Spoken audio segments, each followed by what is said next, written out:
हमारे इतिहास के पन्नों में कितने ही साम्राज्यों के उत्थान और पतन की घटनाएं तथा वीर गाथाएं अंकित हैं, जिनके साक्षी रहे हैं अतीत के दस्तावेज, ये दुर्ग, महल, समाधियां, छतरियां अपने अवशेषों में अतीत को संजोए हुए।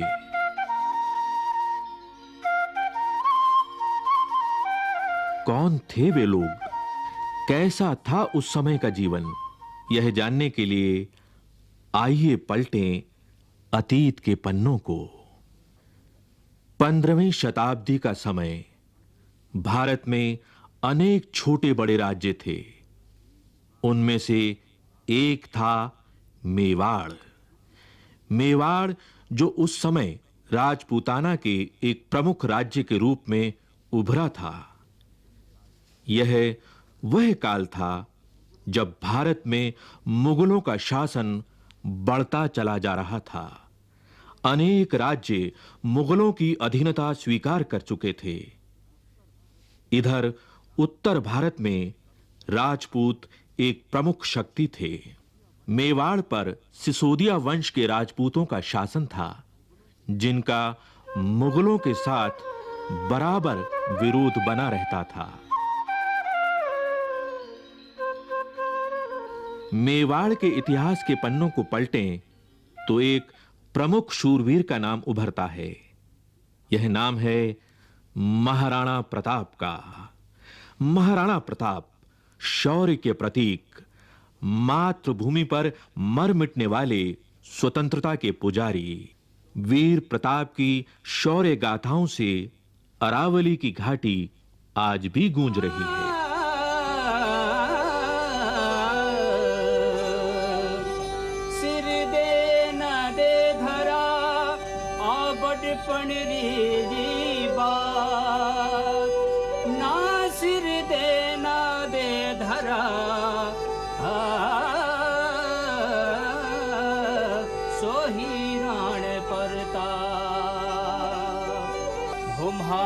मेवाड़ी सिरदार नील घोड़ारा अश्वार राणा, सुने तो जय जय रे मारा। मेवाड़ी सिरदार नील घोड़ारा अश्वार राणा, सुने तो जय जय रे, सुने तो जय जय रे। मेवाड़ी राणा सुने तो जय।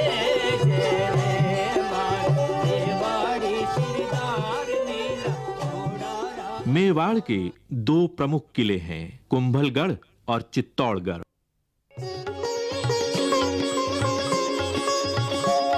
15वीं और 16वीं शताब्दी में मेवाड़ के राणा कुंभा और राणा सांगा ने मेवाड़ की कीर्ति को शिखर तक पहुंचाया। उन्हीं के वंशज महाराणा प्रताप का जन्म 9 मई 1540 को कुंभलगढ़ के किले में हुआ।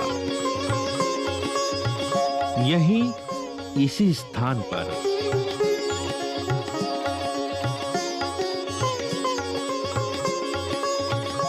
कुंभलगढ़ के तत्कालीन महाराणा उदय सिंह और महारानी जयवंती बाई का पुत्र प्रताप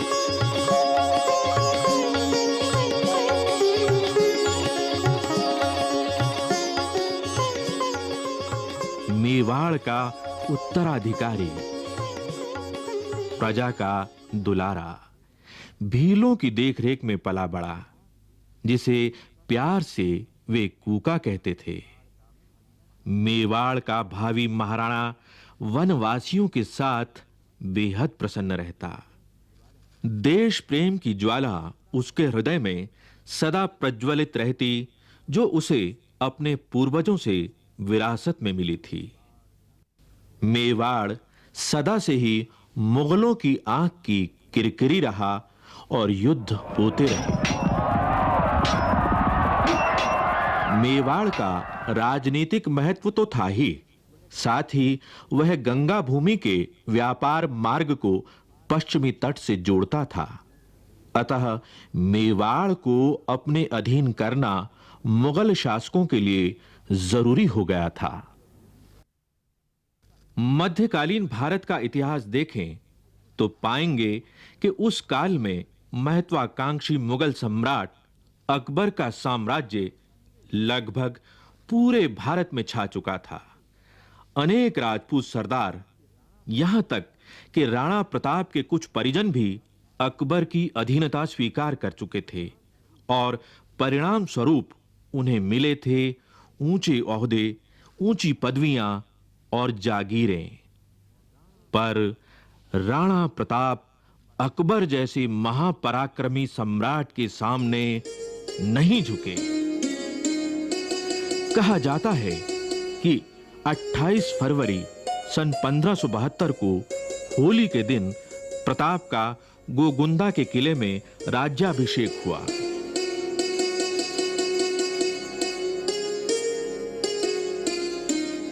जब प्रताप का राज्याभिषेक हुआ तब उन्हें न कोई राजधानी मिली, न साधनों का जरिया।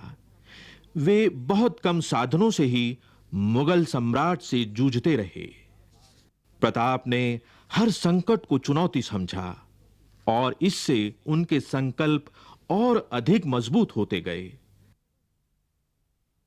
अकबर ने राणा प्रताप को यह समझाने के लिए कि वह उनकी अधीनता स्वीकार कर लें, अनेक दूत भेजे, पर राणा स्वाभिमानी थे, देशभक्त थे, वे नहीं माने। उनका राजसी वैभव छूट गया, किंतु कठिन से कठिन परिस्थितियों में भी राणा प्रताप ने अकबर की अधीनता को स्वीकार नहीं किया। चमकी मेवाड़ी तलवार बैजा कोडारा पर नाल राणा। जैसी उनकी पैनी तलवार थी, वैसा ही चौकन्ना था राणा प्रताप का प्रिय घोड़ा चेतक। राणा सुनता जा जो देवा, मेवाड़ी सिरदार नील कोडारा असवार राणा सुनता जा जो दे। यदि मेवाड़ की भौगोलिक स्थिति को देखें तो पाएंगे कि इसका अधिकांश भाग पथरीला और पहाड़ी है। आसपास जंगल हैं और जनजातियों की बस्तियां हैं।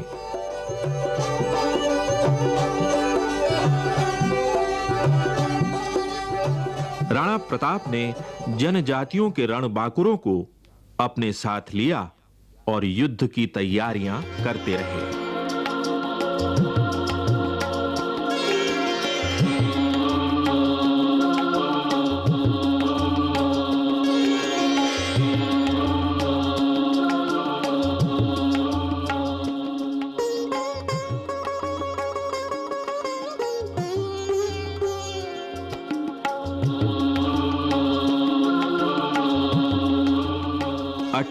जून सन 1576 ईस्वी को अकबर की सेना और महाराणा प्रताप के बीच इतिहास प्रसिद्ध हल्दी घाटी का युद्ध हुआ।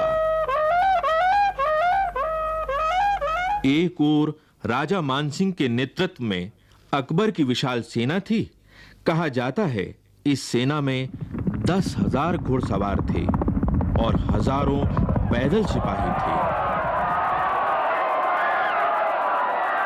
दूसरी ओर राणा प्रताप की सेना में केवल 3,000 घुड़सवार और मुट्ठी भर सैनिक थे, मगर ये सैनिक मातृभूमि पर मर मिटने वाले रणबांकुरे थे।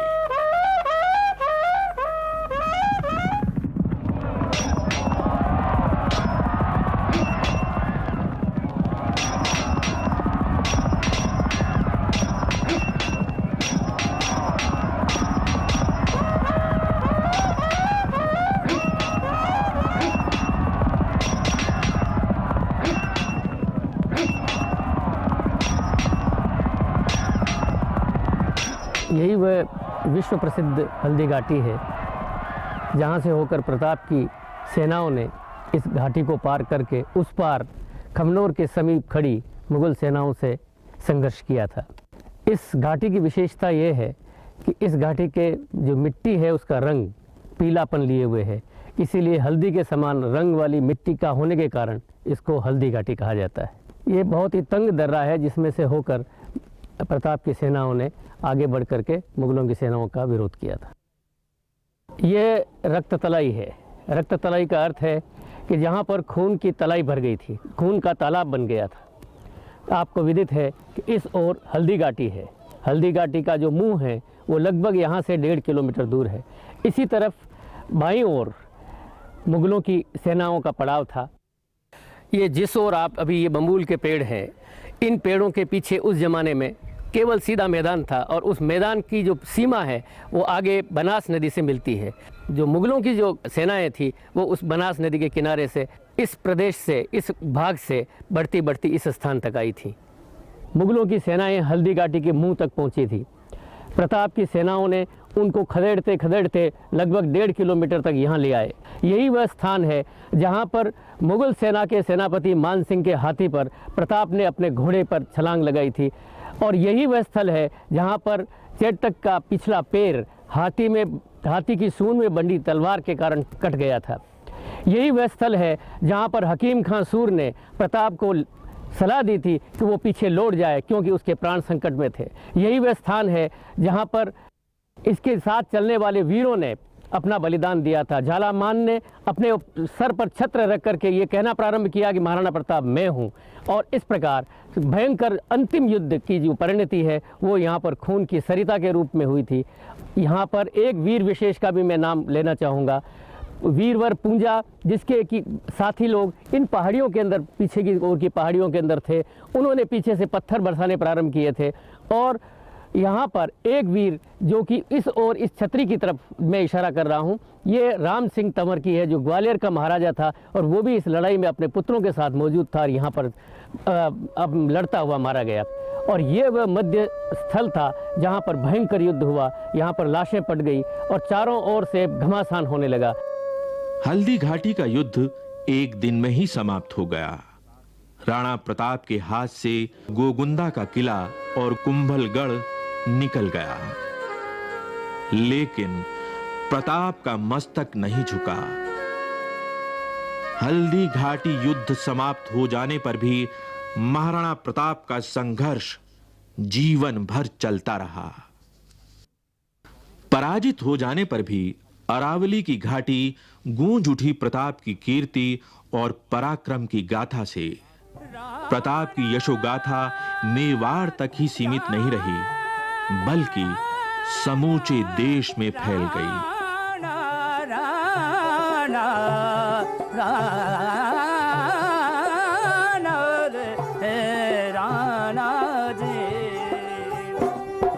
हल्दी घाटी रंगी खून सोना लो बहियो जाए। हल्दी घाटी रंगी खून नालो बहियो जाए।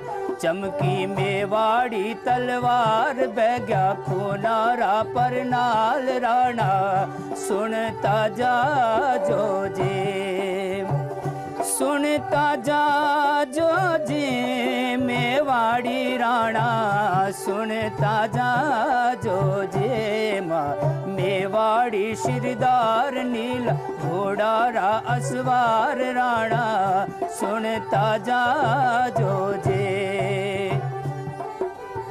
राणा ने जंगल में शरण ली। हल्दी घाटी युद्ध के पश्चात राणा प्रताप के सामने समस्या थी कि राजधानी कहां ले जाएं।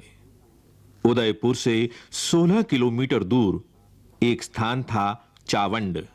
चावंड एक ऐसा स्थान था जहां पहुंचने के लिए लंबा पहाड़ी रास्ता पार करना पड़ता था। यहां पानी की भी सुविधा थी। यहीं उन्होंने अपनी नई राजधानी बनाई और शासन व्यवस्था मजबूत की। राणा प्रताप ने भामाशाह और भील सरदारों के साथ मिलकर धन और जनशक्ति संगठित की। राणा प्रताप ने छापा मार युद्ध जारी रखा। सन 1579 के बाद राणा पर मुगलों का दबाव कुछ कम हुआ, क्योंकि अकबर का ध्यान अब पूर्वी भारत के विद्रोह और उत्तर पश्चिमी सीमावर्ती गतिविधियों पर था। राणा ने अवसर का लाभ उठाकर चित्तौड़ और मांडलगढ़ को छोड़ अपने राज्य का एक प्रमुख हिस्सा वापस हासिल कर लिया और मेवाड़ फिर से स्वतंत्र हो गया। ऐसा माना जाता है कि मेवाड़ के सिंह राणा प्रताप शेर का शिकार करते हुए गहरी चोट खाकर घायल हो गए और 19 जनवरी सन 1597 को चावंड में ही महाराणा प्रताप ने अपना शरीर त्याग दिया।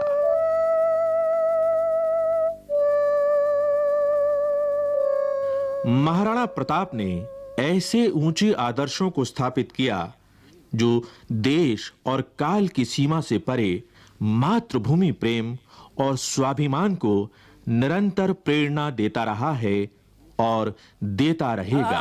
माई एड़ा पूत जन जेड़ा राण परताप अकबर शूत ओझ के